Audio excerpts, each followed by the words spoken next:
இருக்கிற நிலையில் doctor John அவர்கள் வந்து தயவுசெய்து கொடுத்த நேரத்தோடு கூட டாக்டர் ஜான் இல்லையா?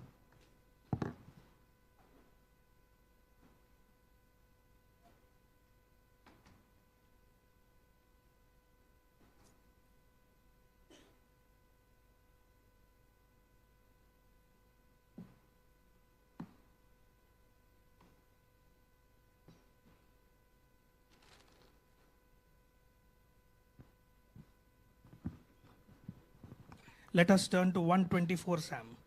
சங்கீதம் 124 திருப்பிக் கொள்வோம். If it had not been the Lord who was on our side, now may Israel say. கர்த்தர் தாமே நமது பக்கத்தில் இராவிட்டால் Then they had swallowed us up quick when their wrath was kindled against us. தண்ணீர்கள் தம்மில் மேல் பாய்ந்து வெள்ளங்கள் தமது ஆத்துமாவை பெருகி Then the proud waters had gone over our soul. பற்களுக்கு இரையாக்க ஒப்பு கொடுத்த கர்த்தருக்கு ஸ்தோத்திரம். Our soul is escaped as a bird out of the snare of the fowlers.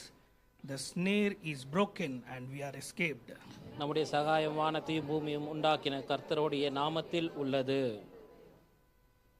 Glory be to the name of the Lord. கர்த்தருடைய நாமத்துக்கு மகிமை உண்டாவதாக. Glory be to the name of the Lord. அவருடைய நாமத்துக்கு மாத்திரம் மகிமை உண்டாகட்டும். Let all the church say, our help is in the name of the Lord. இந்த நாளிலும் சபை சொல்லட்டும், எனக்கு வரும் ஒத்தாசை அவருடைய நாமத்தில் இருக்கிறது என்று. There is power in the name of the Lord. அவருடைய நாமத்தில் ஒரு வல்லமை இருக்கிறது. There is power in the name of the Lord. அவருடைய நாமத்தில் தேவனுடைய நாமத்தில் ஒரு மகத்துவமான வல்லமை இருக்கிறது. Let all the church say, as the Israel said, if it had not been the Lord who was on our side, we would have been swallowed up. இந்த நாளிலும் சபை சொல்லட்டும், இஸ்ரவேல் ஜனங்கள் சொன்னது போல கர்த்தருக்கு நம் பட்சத்தில் இராவிட்டால் நாம் அப்படியாக சிதறடிக்கப்படுவோம் என்று. David knew that the Lord was on his side. தாவீதுவுக்கு தெரியும் தேவன் அவர் பக்கத்தில் அவர் பட்சத்தில் இருக்கிறார் என்று. How can we know that the Lord is on our side? எப்படி இந்த நாளிலே நமக்கு அப்படியாக புரிந்து கொள்ளுதல் வரும் தேவன் நம் பக்கத்தில் நம் அருகில் இருக்கிறார் என்று? There are two signs. அதுக்கு ரெண்டு குறிப்புகள் இருக்கிறது. The enemies will rose against you. அப்படியாக விரோதிகள் உங்களுக்கு விரோதமாக எழும்புவார்கள். When David started journey with the Lord, இந்த நாட்களில் தாவீது ஆவியானவர் நிமித்தமாக தேவனோடு பிரயாணம் தொடங்கும் பொழுது he had tribulations. அவருக்கு அநேக போராட்டங்களும் he had trials. அவருக்கு அநேக சோதனைகள் வந்தது. He had temptations. அவருக்கு அநேக சோதனைகள் அப்படியாக காணப்பட்டது. He had several enemies. அவருக்கு அநேக விரோதிகள் காணப்பட்டார்கள். He had several battles. அவருக்கு அநேக போராட்டங்களும் யுத்தங்களும் இருந்தது. Lion came against him. அவருக்கு விரோதமாக ஒரு சிங்கம் கர்ஜித்தது. Bear came against him. ஒரு கரடியும் அவர்களுக்கு விரோதமாக வந்தது. Saul tried to kill him several times. Saul அநேக முறை அவரை கொல்லுவதற்காக முயன்றான். His son came against him. அவனோட மகனே அவனுக்கு விரோதமாக எழும்பினான். All round his life total enemies came against him. அவன் வாழ்வை சுற்றிலும் பார்க்கும் பொழுது எப்பொழுதும் விரோதங்களே காணப்பட்டதாக இருந்தது. This is the first sign that the Lord is with you. இதுவே அவனுக்கு காணப்பட்ட முதலாவது குறிப்பாகும். The second very important sign, முதலாவது மிக முக்கியமானது, nothing can prevail against you. எதுவுமே உங்களுக்கு விரோதமாக எழும்பாது.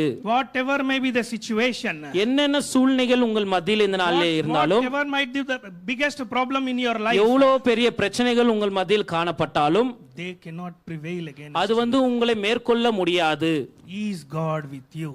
அப்படிதான் தேவன் நம் மத்தியில் இருக்கிறார் என்று புரிந்து கொள்ள முடியும். David says God is with him. God is with you today. எப்படி தாவீதானவன் என் உள்ளே அப்படியாக தேவன் இருக்கிறார் என்று சொன்னானோ அதே போல உங்கள் மத்தியில் இந்த நாளிலும் தேவன் இருக்கிறார். David is a great talented person. தாவீதுக்கு அநேக தாளாந்துகள் இருந்த மனிதனாக காணப்பட்டான். He did not take God as granted in his life. அப்படியாக இருக்கும் பொழுதும் தேவனை ஒரு கிராண்டடாக அவர் எடுத்துக்கொள்ளவில்லை. He had two beautiful important characters in his life. அவனுடைய வாழ்க்கையில பார்க்கும் பொழுது இரண்டு முக்கியமான நல்ல குணாதிசயங்கள் காணப்பட்டான். The first thing is he made God is his help. அப்படியாக முதலாவது குணாதிசயம் பார்க்கும் பொழுது அவன் தேவன் தனக்கு சகாயர் என்று அறிந்து கொண்டான். Only God is his help. தேவன் தாமே அவனுக்கு சகாயராக காணப்பட்டார். Second thing, இரண்டாவது, according to 1 Samuel 23rd chapter, முதலாவது சாமுவேல் 23வது வசனத்தை பார்க்கும்போது, whenever he faced any trial or tribulation or any battle or enemy comes against him, எப்பொழுதும் அவன் வாழ்வில வந்து அநேக போராட்டங்களும் சோதனைகளும் யுத்தங்களும் வந்த பொழுது he went into the presence of the Lord. அவன் எப்பொழுதும் அப்பேற்பட்ட சோதனைகள் மத்தியிலும் தேவனுடைய பிரசன்னத்தை மட்டுமே நாடுகிறவனாக காணப்பட்டான். He inquired the Lord, அவன் தேவனிடத்துல வந்து அப்படியாக வந்து விண்ணப்பங்கள் செய்தான். Lord, are you with me? தேவன் என்னோடு இருக்கிறீரா என்று எப்பொழுதும் விண்ணப்பம் செய்து கொண்டு காணப்பட்டான். Lord, are you with me? தேவனே என்னோடு இருக்கிறாய் என்று கேட்டான்.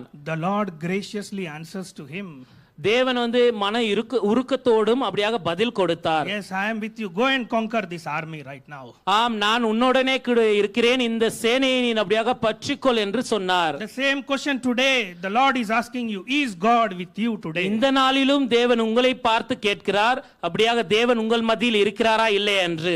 When you got trials and tribulations and enemies comes against you, உங்கள் வாழ்க்கையிலும் சோதனைகளும் போராட்டங்களும் விரோதிகளும் வரும் பொழுது where is your help coming from? உங்களுடைய சகாயம் எங்கேருந்து வருகிறது?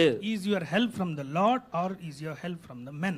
உங்களுடைய சகாயம் வந்து தேவனிடத்திலிருந்து வருகிறதா இல்ல மனுஷரிடத்திலிருந்து வருகிறதா என்று அறிவோம். When we walk with the Lord, தேவனோடு நம்ம அப்படியாக பிரயாணம் கொள்ளும் பொழுது definitely we will have trials. நிச்சயமாகவே நமக்கு அநேக போராட்டங்களும் சோதனைகளும் வரும். During this time, two things happens to the children of God. இந்த மாதிரி சூழ்நிலையில வந்து இரண்டு காரியங்கள் வந்து நடக்கும். He will leave the Lord and move away. ஒன்று வந்து தேவனை விட்டு நம் போகிற போக்கில போவோம். Second, he will not inquire the Lord. He will fight his own battles. He will be deceived, cheated, defeated and destroyed.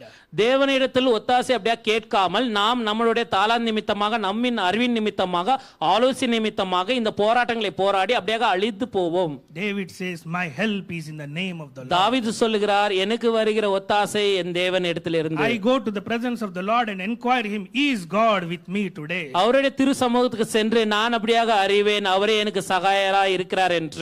Is God with you at this moment today? இந்த நாளிலும் அப்பேற்பட்ட தேவன் உங்கள் மத்தியிலும் இருக்கிறார். If God is with you, இந்த நாளிலே தேவன் உங்கள் மத்தியில் இருப்பார் என்றால், according to Isaiah chapter 43:2, Isaiah 42 நிமித்தமாக, even though if you go through the waters, even though if you go to the waters, அப்படியாக நீங்கள் வந்து நீரின் ஆழத்திலே சென்றாலும், even though if you go through the rivers, அப்படியாக நீங்கள் ஒரு வெள்ளத்தின் நிமித்தமாக போனாலும், I will be with you, dear child of God. தேவன் வந்து நம் மத்தியில் இருக்கிறார் என்று சொல்கிறார். It will not overflow you. அது உங்களை அப்படியாக அழித்து அப்படியாக மூழ்கி விடாது. Even though you go through the fire, அப்படியாக நீங்கள் அக்கில் மத்தியில் நடந்தாலும் it will not burn you. அது உங்களை எரித்து போடாது. The flame will not consume you. அதோட அக்கினி ஜுவாலை வந்து உங்களை அப்படியாக பற்றி எரியாது. You are most precious person in the sight of the living God. நீங்கள் பரிசுத்த தேவன் கண்களுக்கு மிக உயர்ந்தவர்களாக காணப்படுகிறீர்கள். According to 124 Psalm 7th verse, 124 சங்கீதம் 7ஆம் வசனத்தை பார்க்கும் பொழுது, even the enemy puts a snare or a trap before you, உங்கள் மத்தியிலே வந்து விரோதிகள் வந்து அநேக பாதைகளை மேற்கொண்டாலும் that snare will be broken in the name of the Lord. அந்த விரோதமான பாதைகள் வந்து தேவனின் நாமத்தின் நிமித்தமாக அழித்து போடும். You will be escaped as a bird from the fowler's snare. நீங்கள் அப்படியாக எப்படி ஒரு வேடன் வந்து ஒரு குருவிக்கு கண் வைக்கிறாரோ அது நிமித்தமாக தப்பிக்கிறது போலவே நீங்களும் அப்படியாக விரோதிகள் நிமித்தமாக தப்பித்து செல்வீர்கள். Since he created you, அப்படியாக தேவன் உங்களை அப்படியாக படைத்ததினால், because he made you, உங்களை அப்படியாக கிரியை செய்ததினால், because he formed you, அவர் உங்களை உருவாக்குனதினால், you are made for his glory. அவருடைய நாமத்துக்கு நிமித்தமாக உங்களை அப்படியாக உருவாக்கி இருக்கிறார். That is why அதன் நிமித்தமாகத்தான் he had not given you to a prey to their teeth. அதற்காகத்தான் அப்படியாக வஞ்சிக்கிறவர்களின் பற்களுக்கு உங்களை சிதறடிக்காதபடி அவர் பாதுகாத்து வழி நடத்துகிறார். Our name is help in the name of the Lord. நம்முடைய நிமித்தமாக வருகிற ஒத்தாசை எங்கே இருந்து வருகிறதா? தேவனிடத்திலிருந்து சகாயம் வருகிறது. If Lord is be with you, உங்களிடத்தில் தேவன் இருந்தால், dear beloved ones, பிரியமானவர்களே, even the enemy knows that God is with you. விரோதிகளுக்கும் தெரியும் தேவன் உங்கள் மத்தியில் இருக்கிறார் என்று. According to 1 Samuel 18:28, முதலாவது சாமுவேல் 18:28 பார்க்கும் பொழுது, Saul knew that the the God was with David. சவுலானவனுக்கு தெரியும் தாவீதிடத்தில் வந்து தேவன் இருந்தார் என்று. Let's carry this great God of the universe with us. இந்த பரிசுத்த சர்வ வல்லமை உள்ள தேவனை நம் வாழ்விலும் நாம் அப்படியாக மேற்கொண்டு செல்வோம். David knows that the God is on his side. தாவீதுக்கு தெரியும் தேவனானவர் அவன் பட்சத்தில் இருக்கிறார் என்று. Even the enemy Saul knows that the God is with him. விரோதையாய் காணப்பட்ட சவுலுக்கும் தெரியும் தாவீதிடத்தில் தேவன் இருக்கிறார் என்று. According to Psalm 68:7 and 8. Psalm 68:7 and 8. சங்கீதம் 68:7-8 பார்க்கும் பொழுது, When God goes before his people, தேவன் வந்து அவருக்கு பிரியமான ஜனங்கள் முன்பதாக செல்லும் பொழுது the earth will shook. இந்த பூமியானது அப்படியாக சிதறடிக்கப்படும். The heavens will drop. அப்படியாக பரலோகம் வந்து கீழே தாழ்த்தி போடும். The Mount Sinai is moved. Mount Sinai வந்து அப்படியாக அசைக்கப்படும். Do you want God to move before you? இப்படியாக தேவன் உங்கள் மத்தியில் அசைவாட வேண்டும் என்று நீங்கள் விரும்புகிறீர்களா? Let us make God our help is in the name of இந்த the Lord. நாளிலும் தேவன் நாமம் வருகிற ஒத்தாசையே எனக்கு சகாயம் என்று சொல்வோம். In the name of Jesus, this mountain will be removed. இயேசுவின் நாமத்தினாலே இந்த பர்வதம் அப்படியாக அகற்று போடும். What is your mountain today? இந்த நாளிலே வந்து உங்களுக்கு முன்பதாக இருக்கிற ஒரு பர்வதம் என்ன? Is the financial crisis is your mountain? உங்களுடைய பண கஷ்டங்களா அந்த Is your மலையானது? health is your mountain? உங்களை சரீரமா உங்களுடைய பர்வதமாக காணப்படுகிறது. Is the sinful nature is your mountain? உங்களை பாவத்தின் வாழ்க்கையா? Your backsliding nature is your mountain? தேவனிடத்திலிருந்து பின்னோக்கி செல்வதா? In the name of Jesus, this mountain will be removed. இயேசுவின் நாமத்தினாலே இப்படி காணப்பட்ட எல்லா பர்வதங்களும் அகற்று போடும். Oh great mountain, what is your name? Before Zerubbabel you have to bow down.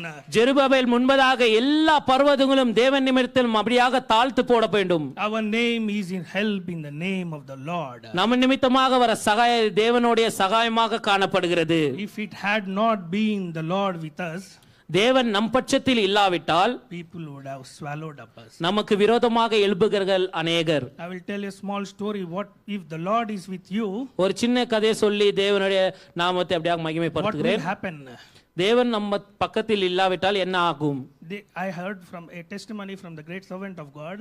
ஒரு ஊழியக்காரனின் சாட்சியை நான் கேட்டது There is நிமித்தமாக a small town ஒரு சிறிய கிராமம் இருந்தது. where there is a great big enchanter, அங்கே வந்து ஒரு பெரிய mantravadi.